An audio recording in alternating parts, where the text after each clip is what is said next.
لله رب العالمين والصلاة والسلام على سيد المرسلين أعوذ بالله من الشيطان الرجيم بسم الله الرحمن الرحيم ومن الناس من يقول آمنا بالله وباليوم الآخر وما هم بمؤمنين ومن الناس اور کچھ لوگوں میں سے یہ من تبعیض کے لیے ہے بعض لوگوں میں سے من یقول جو کہتے ہیں آمنا ہم ایمان لائے باللہ اللہ پر وبالیوم الآخری اور قیامت کے دن پر وما ہم بمؤمنین لیکن حقیقت میں وہ مومن نہیں ہیں۔ اب سب سے پہلی بات تو یہ ہے کہ بے شمار لوگوں کا یہ دعویٰ ہوتا ہے کہ ہم مسلمان ہیں، ہم مومن ہیں۔ جیسے سورہ حجرات میں اللہ فرماتے ہیں قالت الاعراب آمنا قل لم تؤمنوا ولکن قولوا اسلمنا، ایسے ہی اس جگہ پہ اللہ فرما رہے ہیں اور بے شمار ایسے لوگ ہیں جو کہتے ہیں کہ ہم مومن ہیں، اللہ فرماتے ہیں تم مومن نہیں ہو۔ اس کا کیا مطلب ہے؟ سب سے پہلے تو اس کی مثال آپ کو میں دیتا ہوں کہ جیسے صحیح حدیث ہے، رسول اللہ صلی اللہ علیہ وسلم فرماتے ہیں کہ ایمان جو ہے اس کی بہت زیادہ شاخیں ہیں، بہت زیادہ اس کے درجات ہیں۔ جیسے آپ نے فرمایا کہ سب سے پہلا ہے لا الہ الا اللہ، اور سب سے آخری ہے اماطۃ الاذی عن الطریق، کہ رستے سے کسی چیز کو دور کرنا۔ اور ایک حدیث میں آتا ہے کہ نماز کا پڑھنا یہ ایمان میں سے ہے، زکوٰۃ کا دینا یہ ایمان میں سے ہے۔ اس کا مطلب یہ ہوا کہ ایمان کا مطلب لا الہ الا اللہ صرف نہیں ہے، بلکہ اعمال صالحہ جو ہیں وہ بھی ایمان کے اندر شامل ہیں۔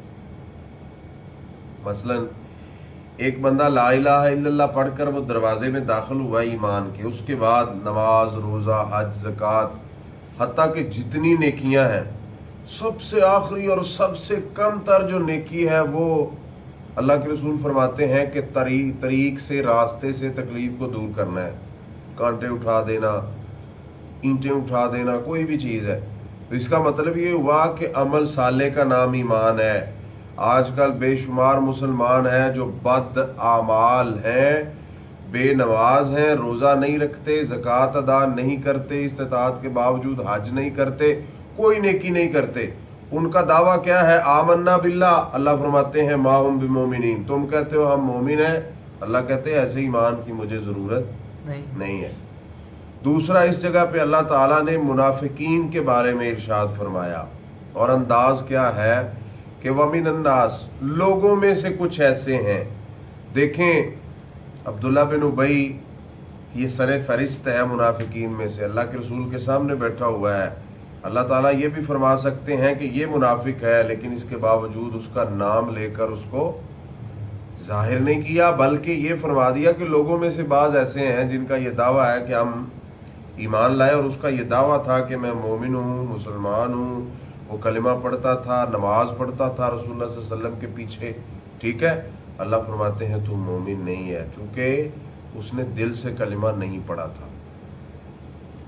سورہ منافقون آیت نمبر 1 میں اللہ فرماتے ہیں کہ اذا جاءک المنافقون قالوا نشهد انک لرسول اللہ، کہ یہ منافق آپ کے پاس آتے ہیں اور کہتے ہیں کہ ہم گواہی دیتے ہیں کہ آپ اللہ کے رسول ہیں، واللہ یعلم انک لرسول، رب کو پتہ ہے کہ آپ اللہ کے رسول ہیں، لیکن واللہ یشہد ان المنافقین لکاذبون، لیکن اللہ اس بات کی گواہی دیتے ہیں کہ یہ جھوٹے ہیں۔ اب دیکھیں عبداللہ بن ابی، اس نے اشہد ان لا الہ الا اللہ وحدہ لا شریک لہ واشہد ان محمدًا عبدہ ورسولہ بھی پڑھا تھا، آپ کے پیچھے نماز بھی پڑھتا تھا، گواہی بھی دیتا تھا، دہائی بھی دیتا تھا کہ آپ اللہ کے سچے رسول ہیں، لیکن اس نے دل سے نہیں مانا تھا، آپ کی اتباع کرنے کے لیے وہ راضی نہیں تھا۔ تو میرے بھائیوں، ہمیں اپنی فکر کرنی چاہیے کہ ہم یہ دعویٰ کرتے ہیں کہ رسول اللہ صلی اللہ علیہ وسلم اللہ کے رسول ہیں، لیکن جب آپ کی بات آئے، آپ کا فیصلہ آئے، اور یہ منافقین کا رویہ ہے مومنوں کا نہیں ہے. منافق تھے کہ جب اللہ کے رسول کا فیصلہ آتا تو وہ ماننے کے لیے تیار نہیں ہوتے تھے, وہ اوروں کے پاس جانے کے لیے تیار ہوتے تھے کہ ہمارے فیصلے فلاں کرے گا.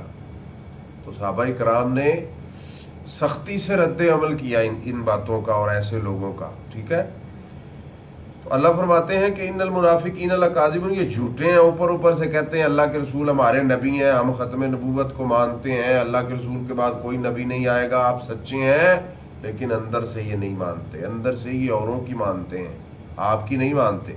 اور سورہ مائدہ آیت نمبر 61 کے اندر اللہ فرماتے ہیں وَإِذَا جَاءُوكُمْ قَالُوا آمَنَّا وَقَدْ دَخَلُوا بِالْكُفْرِ وَهُمْ قَدْ خَرَجُوا بِهِ وَاللَّهُ أَعْلَمُ بِمَا كَانُوا يَكْتُمُونَ. یہ جب آپ کے پاس آتے ہیں تو کہتے ہیں کہ آمنا, ہم بھی مسلمان, ہم بھی مومن ہیں, وَقَدْ دَخَلُوا بِالْكُفْرِ وَهُمْ قَدْ خَرَجُوا, یہ یقینی بات ہے, دخلوا بالکفر, یہ کفر میں یہ داخل ہوئے ہیں کفر کے ساتھ, وَهُمْ قَدْ خَرَجُوا, پھر نکل گئے. ان کے دلوں میں کفر تھا, نفاق تھا, یہ اسلام میں داخل ہوئے اور ویسے کے ویسے ہی باہر نکل گئے. اللہ تعالیٰ جانتے ہیں جو کچھ یہ لکھتے ہیں, جو کچھ ان کے دلوں میں ہے, اللہ تعالیٰ اس کو خوب جاننے والے ہیں.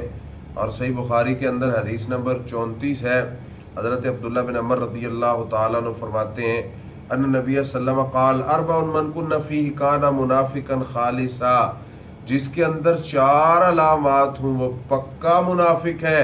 ومن کانت فیہ خصلۃ منہن کانت فیہ خصلہ من النفاق, جس کے اندر یہ علامات ہوئی اس کا مطلب ہے کہ اس کے اندر نفاق کی علامتیں ہیں.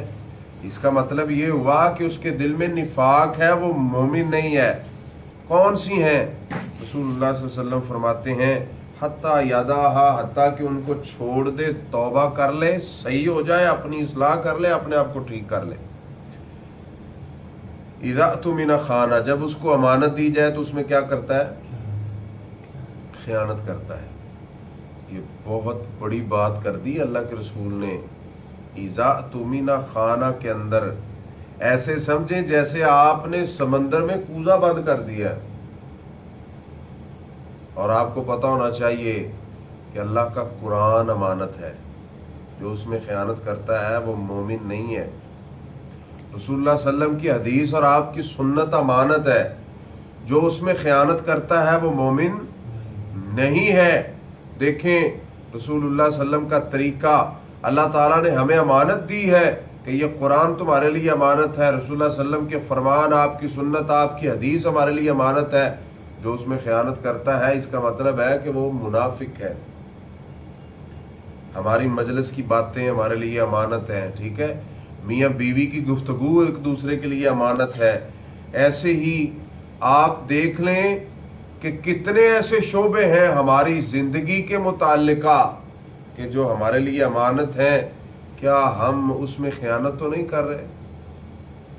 آگے رسول اللہ صلی اللہ علیہ وسلم فرماتے ہیں وَإِذَا حَدَّثَ كَذَبَ, جب بات کرتا ہے تو جھوٹ بولتا ہے. وہ دنیا داری کی بات ہو جھوٹ بولے, وہ دین کی بات ہو جھوٹ بولے, لوگوں کے ساتھ دغا کرے, 2 نمبری کرے, اور حقیقت کچھ اور ہو بتائے کچھ اور, تو وہ بھی جھوٹ ہے, وہ بھی نفاق کی علامت ہے, حتیٰ کہ اس کو چھوڑ نہ دے اور اس سے توبہ نہ کر لے. آگے اللہ کے رسول فرماتے ہیں وَإِذَا عَاهَدَ غَدَرَ, جب وعدہ کرتا ہے تو اس کی خلاف ورزی کرتا ہے. لوگوں سے وعدہ کچھ کرتا ہے, زبان سے کچھ کہتا ہے, اندر سے کچھ کرتا ہے, اوپر سے کچھ ہے, اس کے وعدے کچھ ہیں, زبان کے قول کچھ ہیں, لیکن اندر سے جو اس کے اعمال ہیں وہ اس کے الٹ ہیں, اس کے خلاف ہیں. آگے فرمایا وَإِذَا خَاصَمَ فَجَرَ, جب وہ جھگڑا کرتا ہے تو پھر کیا کرتا ہے؟ گالیاں دیتا ہے. لیکن ہمارے مسلمانوں کے اندر تو بے شمار ایسے لوگ موجود ہیں. منافق تو وہ ہے کہ جب جھگڑا کرے گالی دے, ہمارے بغیر جھگڑے کے گالیاں دیتے ہیں. اس کا مطلب یہ ہوا کہ یہ ہائی کوالٹی کے منافق ہیں, بڑے منافق ہیں, کہ لڑائی بھی نہیں ہوئی, جھگڑا بھی نہیں ہوا, اس کے باوجود وہ گالیاں دے رہے ہیں. آگے صحیح مسلم حدیث نمبر 2884 اللہ کے رسول فرماتے ہیں مثل المنافقی کمثل الشاة, منافق کی مثال اس بکری کی مثال ہے کہ جو 2 ریوڑوں کے درمیان ہے, کبھی ادھر جاتی ہے کبھی ادھر جاتی ہے. ادھر آئی اس ریوڑ کے پاس, ٹھیک ہے, تو ادھر دیکھا وہ اچھا کھا رہی تھی، ان کے پاس دوڑی، وہ آگے چلی گئیں، پھر ادھر آئی، پھر ادھر گئی، تو کیا ہوا؟ لا الہ ہاؤلائی ولا الہ ہاؤلائی۔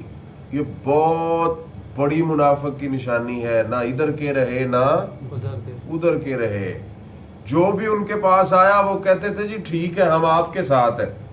عبداللہ بن ابی کا یہی رویہ تھا نا، کافر آئے تو کہا ہم آپ کے ساتھ ہیں، مسلمان آئے تو کہا ہم آپ کے ساتھ ہیں، ہم ان کو دھوکہ دے رہے ہیں، وہ آئے تو کہا ہم ان کو دھوکہ۔ تو کیا ایسے بندے منافق نہیں ہیں کہ جن کو حق بات کا پتہ ہے، وہ اپنی مسند پہ بیٹھے ہوئے ہیں؟ ایک مکتبہ فکر کا بندہ آیا، اس کو کہا میں تیرے ساتھ ہوں، اس کی مرضی کے مطابق فتویٰ دے دیا۔ دوسرا آیا، اسے کہتا ہے میں تیرے ساتھ ہوں، اس کی مرضی کے مطابق دے دیا۔ تو یہ منافقین کے بارے میں یہ جو احکامات اترے ہیں، آیات اتری ہیں، یہ لوگوں کے لیے نہیں اتری ہیں۔ یہ سب سے بڑے تو یہ منافق ہیں کہ جو لوگوں کے چہروں کو دیکھ کر فتوے دیتے ہیں تاکہ یہ خوش ہو جائیں اور ہمارے ساتھ ناراض نہ ہوں، ہماری گدیاں اور ہماری مسندیں جو ہیں یہ آباد رہیں اور چمکتی دمکتی رہیں۔ تو میرے بھائیوں، ہمیں سوچنا چاہیے کیا ہمارے اندر منافقین کی علامات تو نہیں ہے کہ ہمارا دعویٰ ہو آمنا باللہ لیکن اللہ کہیں ما ہم بمومنین، ہم ساری عمر یہی پکارتے رہے، ہمارے ذہنوں میں یہی خوش فہمی رہی کہ آمنا باللہ ہم تو مومن ہیں، لیکن اللہ فرماتے ہیں کہ تم مومن نہیں ہو۔ ایسے مومنوں کی اللہ کو کوئی ضرورت نہیں ہے۔ میرے بھائیوں، ہمیں چاہیے کہ ہم قرآن و سنت کے مطابق اپنی زندگی گزاریں، اور یہ جو خامیاں ہیں، منافقین کی جو خصلتیں ہیں، ان کو اپنے آپ سے نکال کر پکی سچی توبہ کر لیں۔ اللہ تعالی ہمیں عمل کی توفیق عطا فرمائے۔ آخر دعوانا الحمدللہ رب العالمین۔